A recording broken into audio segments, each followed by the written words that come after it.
서울 한복판에 있는 고급 미용실이야. 잔잔한 음악이 흐르고 큰 거울들 앞에는 깔끔한 차림새로 머리를 손질받는 이들이 앉아있지. 미용사들은 바쁘게 움직이면서도 손님들과 살갑게 이야기를 나누고 있고 샴푸 향이 은은하게 퍼져서 그 공간을 조금 더 우아하게 만들어주고 있어. 그런데 분위기가 이렇게 평온하고 세련된 곳에 갑자기 낯선 이가 들어서는 거야. 문을 열고 들어온 사람을 처음 본 순간 모두가 조용해졌어. 바스락거리는 소리만 들릴 정도로 살롱 안이 얼어붙었지. 그는 헌 옷을 입고 있었고 옷자락 곳곳에는 묵은 때가 잔뜩 배어 있었어. 머리카락도 아무렇게나 엉켜 있었고 얼굴에는 오랜 세월 바람과 비를 맞으며 지낸 흔적이 깊이 새겨져 있었지. 사람들은 자연스럽게 그에게 눈길을 주었고 웅성거리면서 어째서 저런 사람이 여기까지 들어왔지 하는 눈빛을 주고받았어. 직원들 몇몇은 알게 모르게 코웃음을 치는 표정을 짓고 어떤 이들은 눈살을 찌푸렸어. 이곳은 상류층 손님들이 주로 찾는 곳인데 저런 분이 들어오면 다른 손님들이 불편해하시지 않을까 하는 걱정 반, 경멸 반 섞인 시선이었어. 하지만 그럼에도 불구하고 그 사람, 즉 노숙자는 고개를 숙이지 않고 시선을 들어서 하나하나를 똑바로 바라봤어. 그의 눈 안에는 길 위에서 살아온 거친 흔적이 서려 있으면서도 어디선가 희미하게나마 자존심이 반짝거리는 느낌이 들었어. 살롱 구석에 앉아있던 어떤 노인이 이 장면을 조용히 지켜보고 있었어. 고운 옷차림에 단정한 백발, 그리고 어딘지 모르게 사연이 많아 보이는 눈빛을 지닌 분이었지. 처음에는 미동도 없이 앉아 있었는데 낯선 노숙자를 보는 순간 노인의 표정이 조금씩 달라졌어. 아마도 과거에 겪었던 어떤 아픈 기억이 되살아난 듯했지? 노인은 잠시 생각에 잠기더니 곧 일어나서 노숙자에게 다가갔어. 혹시 여기서 머리를 다듬고 싶으신가요? 하고 노인이 조심스레 물었어. 노숙자는 시선을 돌리지 않고 노인을 빤히 쳐다봤어.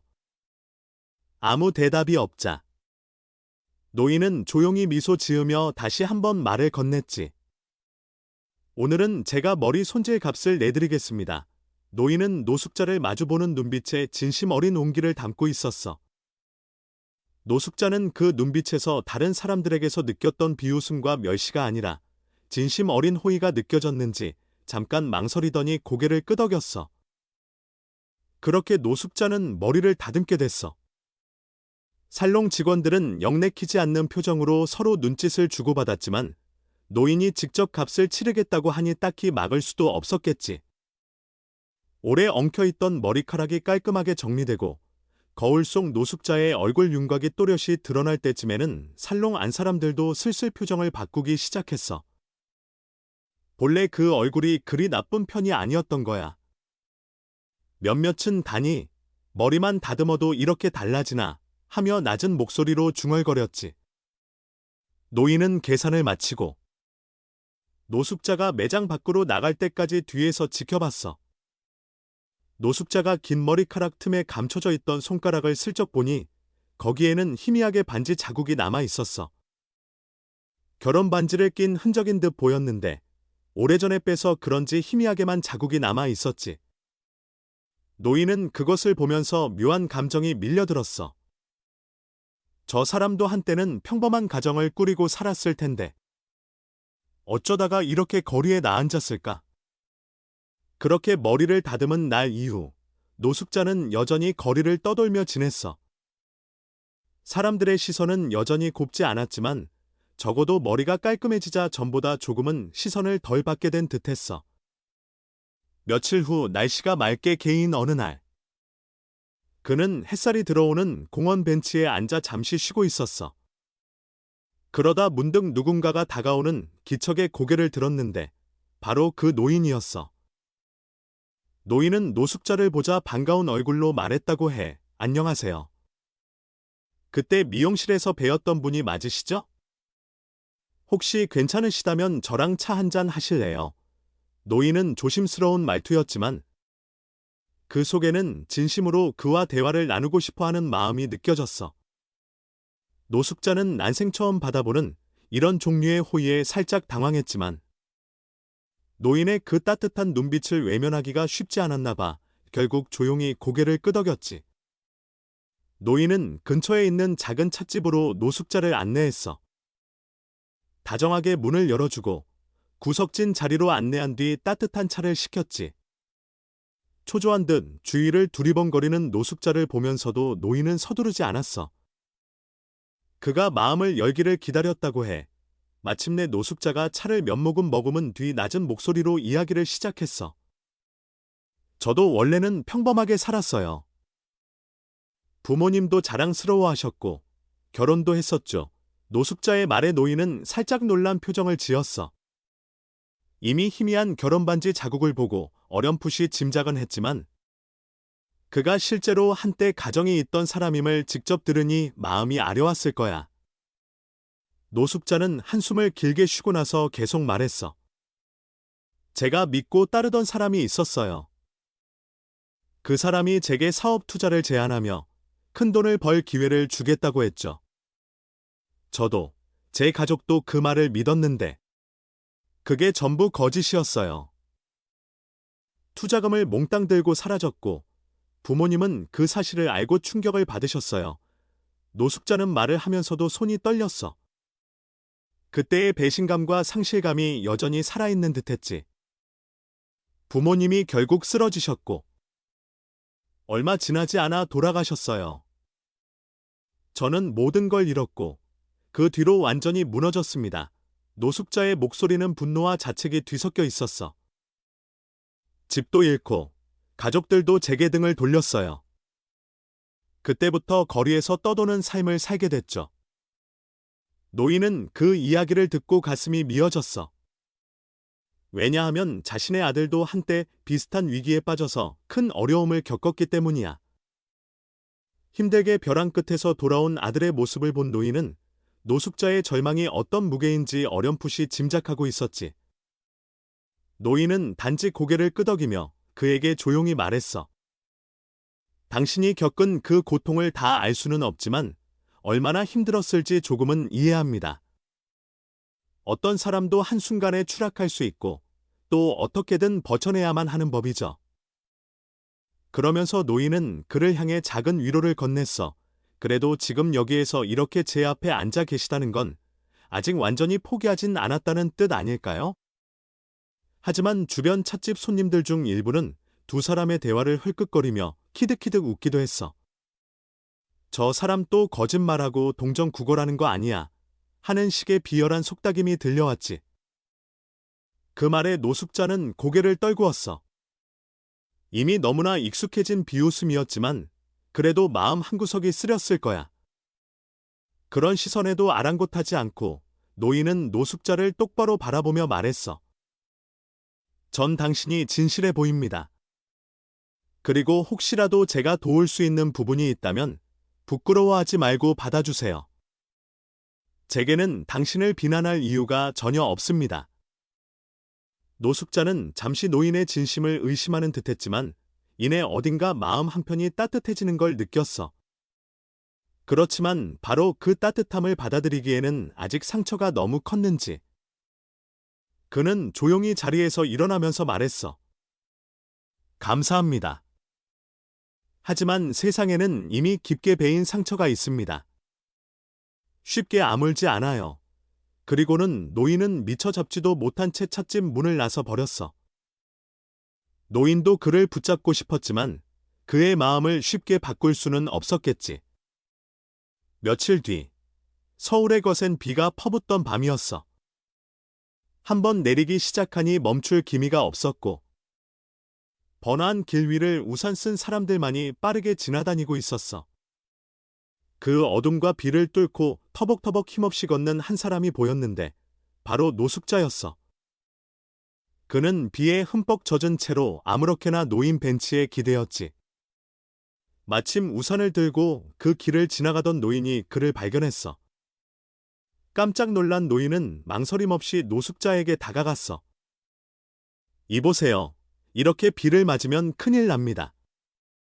여기서 이러고 있으면 안 돼요. 노숙자는 노인을 올려다봤지만 고개를 돌리며 한숨을 내쉬었어. 노인은 다시 한번 다가가서 말을 걸었지. 이 비바람 속에서 떨고 계신 거 보면 정말 가슴이 아프네요. 제가 우산을 씌워드릴 테니 제발 저와 함께 가시겠어요. 노숙자는 한참 동안 대답하지 않고 비가 흘러내리는 길바닥만 물끄러미 바라봤어. 어쩌면 이미 세상을 향한 기대를 포기한 듯했지. 그리고 낮게 중얼거렸어. 그냥 두세요. 길이 이제 제 집입니다. 하지만 노인은 그를 쉽게 내버려 두지 않았어. 이 길은 당신이 있을 곳이 아닙니다. 저희 집에서 잠시라도 쉬시는 게 어떨까요? 비바람을 맞고 마실 것이라도 따뜻하게 드셔야 하지 않겠어요. 노숙자는 다시 노인을 쳐다봤지만 눈길에 복잡한 감정이 얽혀 있었어. 어떤 한편으로는 누군가가 자신을 진정으로 걱정해준다는 사실이 너무 낯설고 어색했던 거지.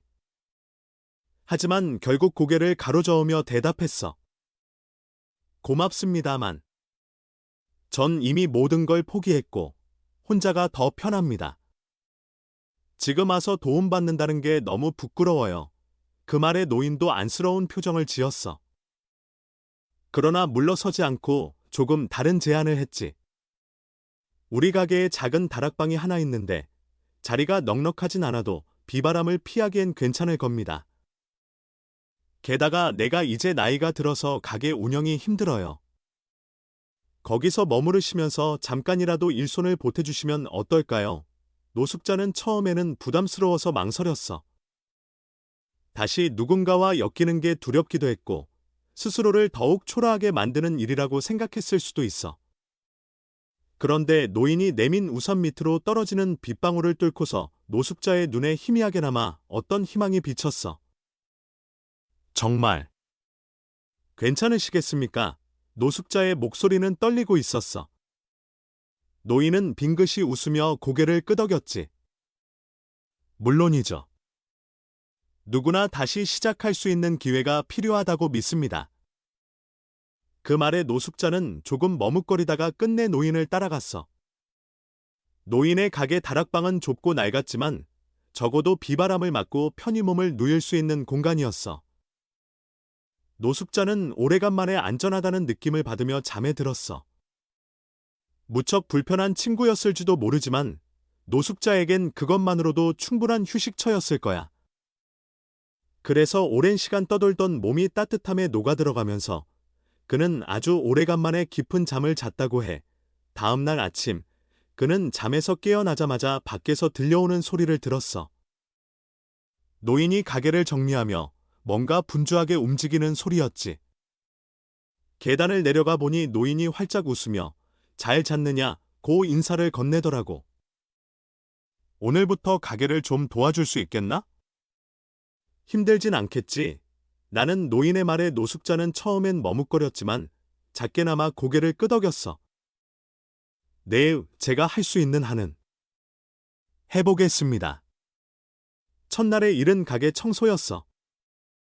창문 유리도 닫고 바닥도 빗자루로 쓸고 물걸레질도 했지.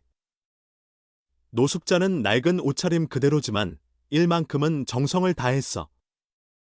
아마 길에서 버티느라 정신없이 지냈을 때와 달리 누군가가 자신을 믿고 일을 맡겨주니 마음가짐이 달라졌을 거야. 하루 종일 구석구석 청소를 하니 가게가 반짝거렸어. 가게를 찾는 단골 손님들은 평소보다 깔끔해진 분위기에 조금 놀란 눈치였고 노인은 그런 손님들에게 우리 가게에 새로 일하시는 분이 참 수고가 많다오라며 밝게 소개했어. 노숙자는 그 말에 순간 얼굴이 달아오르는 듯했지. 누군가에게 인정받는 기분이 어찌나 어색하면서도 묘한 기쁨으로 다가왔는지 몰라. 물론 처음부터 모든 게 순조로운 건 아니었어. 시간이 흐르며 노인은 그에게 간단한 손님 맞이와 물건 진열 같은 일도 맡겼는데 사람을 대하는 게 익숙하지 않았던 노숙자는 가끔 실수를 저질렀어. 손님 물건을 떨어뜨리기도 하고 말이 헛나와서 손님들이 의아해하기도 했지. 어떤 날은 당황해서 머뭇거리다 보니 옆에서 지켜보던 다른 직원이 비꼬듯이 한마디 하기도 했어. 저 사람, 아무래도 제대로 못하는 거 아니야? 괜히 주인이 정이 많아 보여서 받아준 것 같은데 이런 식으로 빈정대는 말을 들을 때면 노숙자는 예전의 무기력함이 되살아나는 느낌에 사로잡혔어. 내가 여기 있을 자격이 있을까 하는 자괴감이 들었고 과거의 모든 걸 잃었을 때의 절망이 다시 머리를 스쳤지. 하지만 그럴 때마다 노인은 그를 다독여줬어. 사람은 누구나 실수할 수 있는 거라네. 한 걸음씩 나아가면 돼. 자네가 이렇게 가게를 깨끗이 관리해주고 조심스럽게나마 손님에게 인사를 건네는 모습이 나는 너무 기쁘다네. 노인은 이렇게 말하면서 마치 오랜 친구를 대하듯 부드럽게 그를 바라봤어. 노숙자는 그 격려에 힘입어 조금씩 마음을 다잡고 다음에는 같은 실수를 안 하려고 노력했지. 그렇게 시간이 흐르면서 가게에는 밝은 기운이 스며들었어. 노숙자는 아침 일찍 일어나 가게를 열고 손님들을 환하게 맞이하는 법을 배워갔지. 물건 재고를 살피고 손님들과 짧게라도 대화를 나누면서 점점 예전의 어둠에서 벗어나고 있었어. 물론 완벽하진 않았지만 그는 그렇게 조금씩 빛을 찾아가고 있었어. 하루는 노인이 일과를 마치고 그를 곁에 앉혀서 조용히 자신의 지난 얘기를 들려줬어.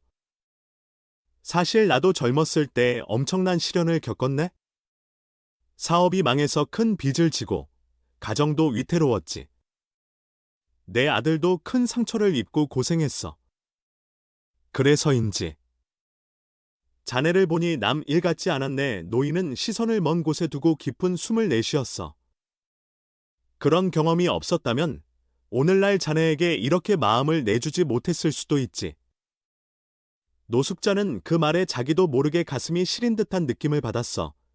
이분도 나처럼 많은 걸 잃어본 적이 있구나. 공감대가 생기니 마음 한편에서 조금 더 편안함을 느낄 수 있었던 거야. 두 사람은 그런 이야기를 나누며 늦은 저녁을 함께 보내곤 했어. 가게 문을 닫고 나서 함께 차를 마시며 서로의 아픔을 조금씩 털어놓았지. 그러던 어느 날 노인이 서랍에서 무심코 꺼낸 사진 한 장이 노숙자의 시선을 붙잡았어. 오래된 사진 속에는 젊은 시절의 노인과 또 다른 남자가 환하게 웃으며 어깨동무를 하고 있었어. 노숙자는 그 사진을 보는 순간 표정이 굳어졌어. 얼굴이 창백해지고 숨을 제대로 쉬지 못할 정도였다고 해. 이분 도대체 누구신가요? 노숙자의 목소리는 떨렸고 두 눈엔 분노와 혼란이 뒤섞인 빛이 일렁였어. 노인은 그 반응을 보고 약간 놀란 듯했지만 차분하게 설명했어. 아, 저 사람은 내 동생이네. 나와는 여러모로 달랐고 결국 나쁜 길로 빠져서 주변에 큰 상처를 남겼지. 그래서 나도 연락을 끊었어. 노숙자는 그 말을 듣자마자 더 큰 충격에 빠진 듯했어. 그가 과거 전 재산을 맡겼다가 배신당한 바로 그 사기꾼이 이 노인의 동생이었던 거야. 노인이 동생 이야기를 꺼내며 고개를 떨궜고 노숙자는 부들부들 떨리는 손을 진정시키지 못했어. 어떻게 보면 자신의 삶을 무너뜨린 장본인과 한 피를 나눈 가족이 자신에게 따뜻한 손길을 내민 거나 마찬가지였으니 말이야. 노인은 노숙자의 반응을 보고 확신했는지 조용히 그의 손등 위에 손을 올리며 말했어. 혹시 내 동생 때문에 당신이 큰 상처를 입었나 봅니다. 정말 미안하오. 내가 하지도 않은 일이지만 내 형제였으니 당신에게 얼마나 면목이 없겠습니까? 노숙자는 아직 복잡한 감정에 사로잡혀서 아무 말도 할 수 없었어. 한편으론 이 노인에게 깊이 감사하고 있는데 또 한편으론 이 노인이 자신이 증오하는 사람과 가족이라는 사실이 너무 혼란스러웠던 거지. 얼마 후 노숙자는 떨리는 목소리로 물었어. 그래도 제가 여기 계속 있어도 될까요? 그는 정말로 두려운 눈빛이었어. 혹시나 이 사실을 알고도 받아준다는 게 가능할지. 아니면 이제 떠나야 할지 결정을 내리지 못하는 듯했지? 그러자 노인은 고개를 끄덕이며 단호하게 말했어. 난 동생이 저지른 잘못을 옹호할 생각이 조금도 없네. 다만 당신이 새롭게 살아갈 수 있도록 도와주고 싶을 뿐이야. 동생 때문에 내가 당신까지 내치면 그건 너무나도 가혹한 일 아닐까? 노인의 말에 노숙자는 눈가가 뜨거워졌어. 그리고 조용히 고개를 떨군 채로 눈물을 흘렸어. 그날 이후 노숙자는 혼란스러운 마음을 안고도 계속 가게에서 일을 했어. 과거의 상처가 문득문득 떠올라서 괴로웠지만 노인의 따뜻한 배려와 지지는 그에게 조금씩 앞으로 나아갈 용기를 줬어. 결국 그는 스스로가 달라지고 있음을 느꼈지. 과거엔 한없이 무기력했지만 이젠 손님들에게 인사를 건네고 가게 운영에도 조그마한 의견을 내보기도 하고 동료들과 인사를 주고받는 모습이 점점 자연스러워졌어. 시간이 흘러 가게는 더 많은 손님이 찾아오는 공간이 되었어. 이유는 분명했어. 단순히 물건을 파는 것이 아니라 그곳에는 진심과 마음 씀씀이가 묻어났거든. 노인은 그에게 하나씩 가게 운영에 필요한 기술과 지식을 가르쳐줬고 그는 스스로 배우고 익히면서 의욕을 키웠지. 어느 날 밤, 가게 문을 닫고 나서 노인은 진지한 표정으로 그를 불렀어. 자네가 열심히 일하는 모습을 보니 정말 내가 몇 년 만에 가슴이 뿌듯하네. 사실 나는 이 가게를 언젠가 누군가에게 물려주고 싶은 마음이 있었어. 그런데 마땅한 사람을 찾지 못했지. 노숙자는 그 말에 눈을 크게 떴어. 설마 절 보고 하시는 말씀이에요. 노인은 부드러운 미소로 고개를 끄덕였어. 그래. 자네라면 이 가게를 잘 지켜갈 수 있지 않을까 싶다네. 물론 당장 다 넘긴다는 건 아니고 충분히 배워가면서 익숙해지면 그때 생각해보자고. 노숙자는 가슴이 벅차서 어떻게 대답해야 할지 몰랐어. 길 위에 내몰렸던 자신이 이렇게 누군가에게 의지뿐 아니라 미래까지 기대받을 수 있다는 게 믿어지지 않았거든. 제가 잘할 수 있을까요? 실수도 많고 아직 배울 것도 많은데 라고 망설이자 노인은 손을 내밀어 그를 다정히 잡았어. 나도 처음부터 잘하진 못했어. 모든 건 배워가며 익숙해지는 법이지. 무엇보다 자네 마음이 이미 이 가게와 손님들을 생각하고 있다는 게 가장 중요하다고 본다네. 그 말에 노숙자는 눈물이 왈칵 쏟아질 뻔했지만 가까스로 참았어. 대신 크게 고개를 끄덕이며 힘주어 대답했어. 해보겠습니다. 그렇게 시간이 조금 더 흘렀어. 노숙자는 이제 가게에 오는 손님들과 웃으며 이야기할 줄도 알게 됐고 물건 재고를 정리하거나 새로 들여올 물건을 고민하는 등 가게 운영 전반에 적극적으로 참여하기 시작했어. 사람들이 점점 그에게 친근함을 느끼며 예전처럼 불신 어린 시선을 보내지 않게 되었지. 이제는 머리도 단정하게 깎고 옷차림도 조금씩 정돈해가면서 자기 자신을 아끼는 법도 배워나갔어. 어느 날 가게 문 앞에 또 다른 노숙자가 서성이는 걸 발견했어. 과거에 떠돌던 그 자신을 보는 듯했지. 그래서 망설임 없이 가게 문을 열고 나가서 그 노숙자에게 다가갔어. 많이 힘드시죠? 잠깐이라도 안으로 들어와서 쉬시겠어요. 그 노숙자는 당황스러워했지만 그의 따뜻한 눈빛을 보고 마침내 고개를 끄덕였어. 가게 안으로 들어온 그 노숙자를 노인은 미소로 맞이했고 그는 물 한 잔을 건네주며 자리에 앉혔어. 마치 과거 노인이 자기에게 해줬던 것처럼 말이야. 그리고 마음속으로 생각했대. 내가 받은 이 따뜻함을 이제 누군가에게 돌려줄 수 있다면? 그걸로 내가 살아온 아픔도 조금씩 치유되지 않을까. 그에게는 이제 이 가게가 삶의 새 희망이자 과거의 상처를 딛고 앞으로 나아갈 발판이 되어 있었어. 그렇게 이 이야기는 잔잔하지만 강렬한 여운을 남기는 결말로 이어졌어. 누군가의 작은 호의는 돌고 돌아 더 큰 선행을 낳고 한 번 등을 돌렸던 사람도 다시금 세상으로 돌아올 수 있는 용기를 얻게 되지. 그리고 그 용기가 또 다른 이에게 전해지면서 우리는 그렇게 서로를 살리는지 몰라. 마치 어둠 속에서 불을 붙이면 그 불빛이 옆 사람의 초에도 옮겨져서 함께 환해지는 것처럼 말이야. 이 이야기를 통해 우리가 배울 수 있는 건 서로에 대한 편견을 거두고 마음을 나누는 용기가 정말 커다란 기적을 불러온다는 사실이 아닐까 해. 벼랑 끝까지 내몰린 사람에게 내민 작은 손길이 그의 삶을 뒤바꿀 수 있다는 걸. 그리고 과거의 상처와 배신이 아무리 깊다 해도 진심 어린 관심과 믿음 앞에서는 서서히 아물어갈 수 있다는 걸 다시 한번 깨닫게 되지. 혹시 이 이야기를 듣고 마음 한구석이 뜨거워졌다면 내일은 우리도 주변을 조금 더 따뜻한 시선으로 바라보면 어떨까 해. 누군가에게 건네는 미소 하나, 작은 인사 한마디가 의외로 커다란 변화를 일으킬 수 있는 법이니까. 그리고 혹시 내 삶도 길 위에서 방황하던 그 노숙자처럼 끝없는 어둠으로만 보일 때가 있다면? 나를 향해 온기를 베풀어 줄 사람 혹은 내가 직접 손을 내밀 수 있는 누군가가 반드시 있을 거라는 사실을 잊지 않았으면 좋겠어. 끝까지 들어줘서 고마워. 이 이야기는 결국 마음을 열고 서로를 보듬을 때 우리가 얼마나 큰 희망을 만들 수 있는지 말해주고 있어. 그리고 그 희망은 끝없이 이어지면서 또 다른 기적이 되어 돌아온다는 걸 모두가 이 메시지를 가슴 깊이 새기며 더 나은 내일로 향할 수 있길 바라는 마음이야.